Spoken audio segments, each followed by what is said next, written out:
Conversation with Bhagwan Sri Raman Maharishi. Beyond Yoga, what is miracles and wonders? The greatest miracle is to realize self. All these are sidetracks. The realized man is above them. Leadbeater describes hundreds of former lives seen by clairvoyance. Of what use in this? Does it help him or others to know the self? What are these lives but body births? The true birth is in the self. You could be in England now, astrally, but will you be better off?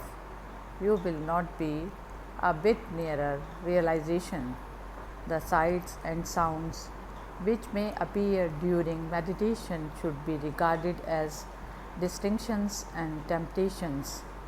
None of them should be allowed to beguile the aspirant. Devotee asked, do the appearance of visions or the hearing of mystic sounds come after the concentrated mind is still and blank or before? Maharishi said, they can come both before and after. The thing is to ignore them and to still pay attention only to the self. The Maharishi has one unvarying attitude towards psychic visions to teach disciples.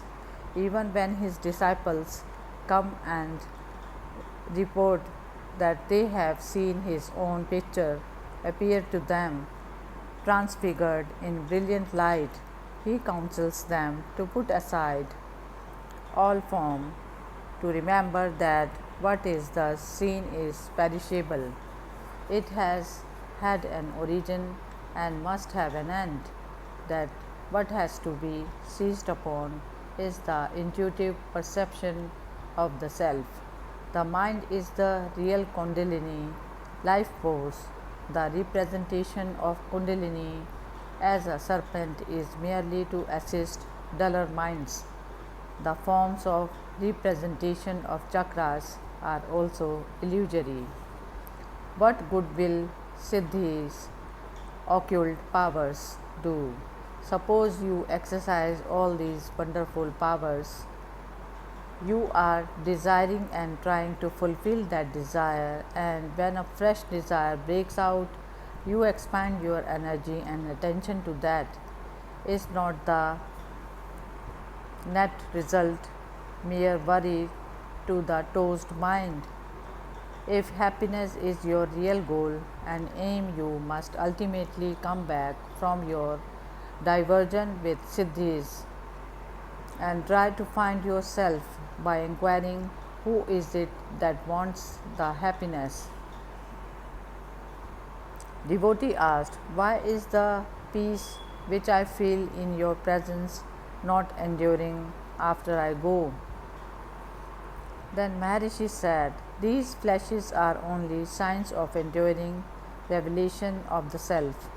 That peace is the real nature, contrary ideas are only superimpositions. This is true yoga. You may say, however, that this peace is acquired by practice. It is the wrong notions that are given up by practice. People often misunderstand samadhi, absorption. Bhagwan told the story of the yogi who spent hundreds of years in trance on the Gangas, and on awakening his first thought was for some water he had asked for before entering trance. The thoughts had resumed their sway, the trance was useless. Maharishi said real attainment was to be fully conscious, to be aware of your surroundings and the people around, to move among them all, but not to merge your consciousness in the environment. Remain in your inner independent awareness of it. This is the highest, not to sit in trance, which merely halts the mind. The mind must be destroyed entirely, not merely arrested. Man runs the course of his sanskaras. When taught that he is the self, the teaching affects his mind and his imagination runs riot. His occult experiences are only according to his imagination of the state I am the self. But when he is ripe for receiving the instruction of and his mind is about to be sunk into the heart, the imparted instruction works in a flash and he realizes the self. Otherwise, there is a struggle. Visions add just to meditation but does nothing more. To one who declared he had gone to Mathura and seen Krishna in a vision, Maharishi said, "The seer, the seen, and the seeing were all one, all within yourself. Nobody else saw it. It was your own fancy, yet that you really did see Krishna was also true. Occultism and the like are roundabout and circuitous routes to the same goal. Ultimately, their followers will arrive at the self, but their leaders do not teach them meditation on the self. Thus, a school in North India teaches how to listen for sounds and look for lights. Meditation on self is the direct, quickest, and right route to realization. The Upanishads declare that which sees not, hears not, thinks not, that is the infinite. Yet these teachings instruct their pupils to listen to sounds, however exalted these be. It is just the same with those who meditate on the sound of home. All these are meditating on hearing something, whereas the infinite itself cannot be heard. Similarly, with those occult groups which are developing psychic visions, clairvoyance, chakra centers, etc., they are trying to see forms while the reality is not to be seen. In Vichara, self inquiry, there is no attempt to see or hear the real, but to realize it. The school of sound meditation is a roundabout way.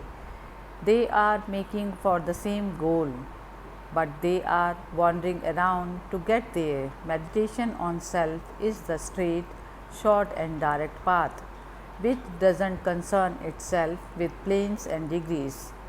Just as in a school, there are different classes, lower grades and higher ones. So these occult, psychic, and mantric systems represent lower grades. The highest class in the school of life is that devoted to vichara, inquiry into true self. This is practically the same as Jnana Yoga. It is a matter of maturity. The main object or central teaching of systems like the Vedas, which give much consideration to cosmogony, is that Brahman is real and that the world and all other things are unreal. But all sorts of aspirants have to be appealed to, the dull and the sharp alike, to enable the dull to follow the central teaching. A graded cosmogony is given. Brahman begetting Prakriti, primal nature, whence Mahatattvam, intellect, principle, followed, thence the Tanmantras, the subtle essence of the five elements, the elements, the world, and the body in succession. But to the sharp intelligence of other aspirants, the Vedas say it is by the self being clouded by avarana or a covering of ignorance, this dream-like, illusory or phenomenal world appears. In reality, the self is not covered. It only appears to be covered to the eye of persons who are under the impression that they are the body. The theory of evolution the philosophies of planes and degrees, the systems of spirit descending into matter and evolving back, the idea of the self developing towards perfection, all these things are spiritually uncultured, materially minded people. They keep the mind tied to forms and objects, therefore, they are false from the highest standpoint. But for advanced, spiritually minded people, these thoughts are discarded. Similarly, certain esoteric schools talk of evolving selves. How can that be? The true self is infinite, formless, beyond time, and hence beyond evolution. It cannot grow to perfection because it is already perfect, free, boundless. But such systems are useful for beginners, for those who think I am the body or I am this person. These teachings are at the stage of kindergarten. They are half truths. Advanced minds do not need them. Realize the whole truth that you are free now and be free. Forms which interfere with the main course or current of meditation should not be allowed to distract the mind. Bring yourself back into the self, the witness unconcerned with such distractions. That is the only way to deal with such interruptions. Never forget yourself. Asana is not necessary for the Jnani's way. He can practice in any place or posture. Devotee asked, what if one meditates incessantly without actions? Then Maharishi said, try and see. The predispositions will not let you to do it. Dhyana, unbroken meditation, comes only progressively with gradual weakening of vasanas, latent tendencies, by the Guru's grace. The intellect buddhi is the basis of the astral body, Sukshmana Sarira. It is only an aggregate of certain factors. What else is the astral body? In fact, without the intellect, no kosha is cognized. Who says that there are 5 koshas? It is not the intellect itself. There is no kind of sorrow for one who leaves off seeing through his physical senses and begins to see everything as his own self. Further, this grief of the loss of his wife doesn't indicate real love. The love which one evinces towards external objects and forms is not the real love. Real love has always its abode in one's own self. Devotee asked, there are beautiful colors in meditation. It is a pleasure to watch them. We can see God in them. Maharishi said, they are all mental conceptions. The objects or feelings or thoughts, that is, all experiences in meditation, are all only mental conceptions. As regard those who have so-called nirvanic visions, it means there is a subject and objects. How can they exist in true nirvana, complete extinction, perfection, great peace, when Sandarshiya Iyer, a local teacher, described yogic experiences including visions of light, ringing of bells, etc., which he was having? Maharishi replied, they come and they would pass away. Be only the witness. I myself had thousands of such experiences, but I had no one to go to and consult about them. Then devotee asked, can we not see God in concrete visions? Maharishi said, yes, God is seen in the mind. The concrete form may be seen. Still, it is in the devotee's own mind. The form and appearance of the God manifestation are determined by the mentality of the devotee, but the finality is not that. For it still has the sense of duality. It is like a dream vision. After God is perceived, vichara inquiry commences that ends in the realization of the self. Vichara is the final method. Paul Bruton asked, "Did not Paul Bruton see you in London? Was it only a dream?" Maharishi said, "Yes, he had the vision. Nevertheless, he saw me in his own mind." Then devotee asked, "But did he not see this concrete form?" Maharishi said, "Yes, but still it was in his mind." Keeping God in your mind as everything around you becomes dhyana. This is the stage before realization, which is only in the self. Dhyana must precede it. Whether you do dhyana of God or self, it is immaterial. The goal is the same. Then devotee asked, "Through poetry, music, etc., one sometimes experiences a sense of deep bliss. Will practice of this lead to a deeper samadhi and ultimately to a full vision of the real?" Maharishi said, "There is happiness at agreeable sides. It is the happiness inherent in the self. That happiness is not alien and afar. You are diving into the pure self on occasions which you consider pleasurable. That diving results in self-existent bliss, but the association of ideas is responsible for foisting that bliss on other things or happenings. In fact, it is within you. On these occasions, you are plunging into the self, though unconsciously. If you do so consciously, you call it realization. I want you to dive consciously into the self, that is, into the heart." The querent doesn't agree with me. He asked how to realize self, and when I told him, he was not satisfied because I gave him the simple truth. He wants something unusual and unnecessary. So the best thing for me is to keep silence. Let him try his own methods.